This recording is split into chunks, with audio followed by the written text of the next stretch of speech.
Alright, so this is going to be a sequel to a series of stories I did a few months ago called Jurassic Kong, which is basically the Jurassic World saga, kind of a slightly alternate universe where the people at Jurassic World created a clone of Kong and basically had a version of Kong, which, for reference, it's the one Universal Studios owns, which is the '05, '06 King Kong, the Peter Jackson Kong.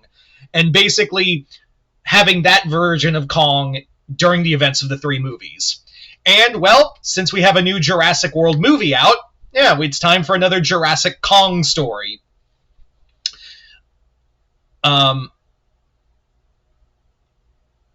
Sorry, I lost my train of thought. It's been a very long day. I, had a total brain fart right there. So, here we go. And yes, this will have some spoilers to Jurassic World Rebirth, so, keep that in mind. So, let's get started. So the story begins with Scarlett Johansson's character Zora basically getting the lowdown of the three dinosaurs that are, or the one dinosaur and the two prehistoric reptiles that are needed for this miracle cure. The blood of these animals. And yes, Quetzalcoatlus and Mosasaurus are not dinosaurs. They are flying reptiles and marine reptiles. And in this version, the character of Henry Loomis literally says, yeah, no, they're not. We're only going after one dinosaur and two other species of prehistoric animals. So, but they are the biggest creatures and they live for centuries. But in here, there's a fourth creature they need. They need Kong's DNA. Because Kong is Kong's DNA he's primate like us. And it's believed that with Kong's DNA, this can work as a binding agent because, the cure they need, if they need it to go to humans, it needs something close to human DNA, but also has the same kind of it needs to be close to human DNA to be like a binding agent and work on it. It can't just, we can't just use reptile and dinosaur DNA and hope it actually works through this cure. It could actually, we need a DNA of a mammal, and a mammal that is not only able to live for a long period of time, but also one that's close to us, and Kong fits that bill. And Zora brings up a point hey, didn't Kong die years ago? He died during when mankind and dinosaurs were trying to coexist with each other. And they're yeah, but Kong had a son. And that son basically grew up in the equatorial areas. It was raised by its mother all on its own, and the female died. It was killed, unfortunately, by poachers. But the male survived and is now living on. We have reason to believe it was moved back to the island. So that's kind of it, is that they want to find, this is the last Kong, and it's on this island because, yeah, people had managed to move, some people who had managed to moved it to this island, and it is called New Skull Island, basically. So they hope to find that Kong is still existing on that island, hope to get his DNA. He's the vital piece. So the movie goes as expected. The family and the rest of the crew, like Duncan and Zora and Henry, everyone else, they all get stranded on the island, and basically now we have two different adventures going on. This also leads to the realization that, hey, this wasn't just called New Skull Island for just because it sounded cool and the last Kong was on the island. Turns out there are animals from the original Skull Island on this island because I'm just going to give a minor spoiler right here. The island, if you're wondering, these weren't. It turns out this island wasn't meant to clone dinosaurs for Hammond's Park. This was made. All these mutants and things you see, these were dinosaurs that were too dangerous or unable to be kept at the Jurassic World Park with Masrani. So, yeah. Among those dinosaurs that they tried desperately to keep were some of the dinosaur DNA they acquired from the creatures from the original Skull Island. So, like, you have V-Rexes here. You have the Venatosaurs, the raptors, who were actually smarter than the actual Velociraptors and more aggressive. So you have the Vistatosaur Rex, the V-Rex as it's called. You have the Archilatops, the Triceratops evolution creature. So you have a whole variant of dinosaurs and evolved dinosaurs from Skull Island. And yes, it turns out that Kong is still alive, the last Kong, and he's the undisputed king of Skull Island. In fact, after collecting the DNA of the 3 dinosaurs, Zora and her group are trying to find... They can't leave the island until they find Kong. Well, on the other end of that spectrum, the family... they encounter the T-Rex. It becomes the riverboat scene, but just as the Rex is going to kill them, fucking V-Rex shows up and kills the T-Rex.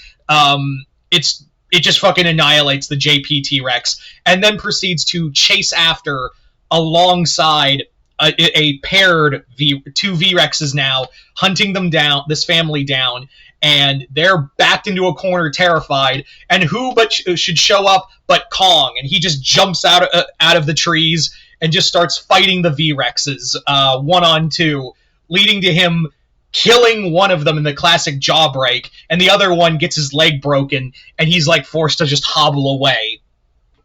So Kong sees the family, and he's just like, hmm? And the little girl, Bella, if I remember right, her name is, she like goes up to Kong and is like, thank you, and Kong's just like, and proceeds to just climb up a rock face, and go about his business. Meanwhile, with Zora's team, they encounter other creatures from Skull Island. Like, again, they get attacked by the Vistatosaurs, who are Loomis has a moment of like, they wanted to put these on the island. These things were way too, like, from the documents we know of Skull Island, these things were way too goddamn smart and too aggressive to actually, it was better to have raptors than these things. They also encountered the giant bats from Skull Island. They also encounter, turns out they had also recreated some of the DNA of the bugs that existed on the island, and actually fall down a crevice where they encounter what is essentially the Spider Pit 2.0 and nearly get killed. Eventually they do find the small research village where they get attacked by the Mutadons, and it's also where Loomis finds the original research facility. And during his look into there, it turns out he finds out about the mutant dinosaurs. Not only the Mutadons, but also the Distortus Rex. See, the Distortus Rex, again, here's another spoiler for the movie, is that the Distortus Rex was one of the failed experiments to create like a hybrid dinosaur that would lead to the Indominus. But the thing is that they wanted to do something cool with the D-Rex, and actually gave it a code name. A code name from an ancient god that lived before Skull Island. And that code name for the D-Rex is Ga. So if you know your Kong lore, then you know Ga was kind of a big deal. So in here, D-Rex was meant to be like the new Ga, but it was too psychotic and too smart to be, and also too disgusting to look at. So now our new Ga has been Kong has been growing up alone on this island, avoiding what we'll call Ga for the most part, as Ga has been just living over the island.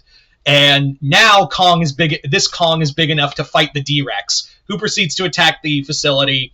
And the little girl is shouting out for Kong to come save them. Like, Kong, where are you? We're here. And then they just hear this big roar and pounding of a chest, and Kong just comes springing out. And yeah, this Kong has got some battle damage to him. He's got scars. Because he's been fighting dinosaurs and Skull Island creatures all throughout the island. So he's grown up fighting. It's not like with the original Kong that InGen cloned for the original island, who basically his only fighting experience was fighting the Indominus and then fighting some dinosaurs throughout the way. This one grew up fighting. This thing has got some tricks up its sleeve. So now the D-Rex and Kong like face off with each other, and now everyone's just trying to get off the island, get out of the way as Kong and the D-Rex, aka Ga, are just slugging it out. Kong like grabs a car, smashes it into his face, into Ga's face. Ga just grabs like a lamppost and beats him with it. The two just continue to just beat the shit out of each other until Kong like grabs him, like climbs onto his back and like grabs him his arms, his front arms, and start pinning him, and like breaks both of his arms and leaves the D-Rex there all crippled, and Kong just starts beating his chest, roaring as basically like, hey, I won, I'm now the official king of Skull Island. So everyone, as everyone's trying to escape, Kong is like goes over to because they still need his blood. At the end of the day, they still need his blood. So Kong like goes over to them, and he's like, and Henry's like, "Hi, can I? This won't hurt. Just take." And Kong like leans down, gives him his hand, and they prick his finger. So they take his blood after all of that. Also, CEO guy gets absolutely just stomped by Kong. But yeah. So as they leave, Loomis brings up like, "Hey, did anyone notice those ruins when we were in the Quetzalcoatlus lair? I looked through them, and it looked like maybe this was like a home for the Skull Islanders before they found the other island." And sure enough, yeah, Kong somewhere deep in the mountainous region of this island, this is where the original Skull Islanders, the ones who migrated to the island and built the wall. This isn't like the Skull Islanders who live on the beachhead. Because it's even said in that continuity that, yeah, those aren't the original Skull Islanders. These were the first people who migrated off this island and built the island with the Kongs. So yeah, there's a whole Kong's sitting in Kong Jr.'s just kind of sitting in this little place in this little ancient temple, and sees on the wall all these Kongs fighting alongside Ancient Man, and sees what is basically his ancestor on top of a mountain pounding his chest, and Kong just imitates it because now he has a kingdom now. So there you go, guys. That is Jurassic Kong Rebirth. I might, assuming when we get another Jurassic World movie, I might do this again, but who knows. But until then, you guys tell me what you guys thought in the comments below. Like it, hate it, comment below, let me know. Other than that, I'm Mr. Multiverse. I'll see you next time in Multiverse.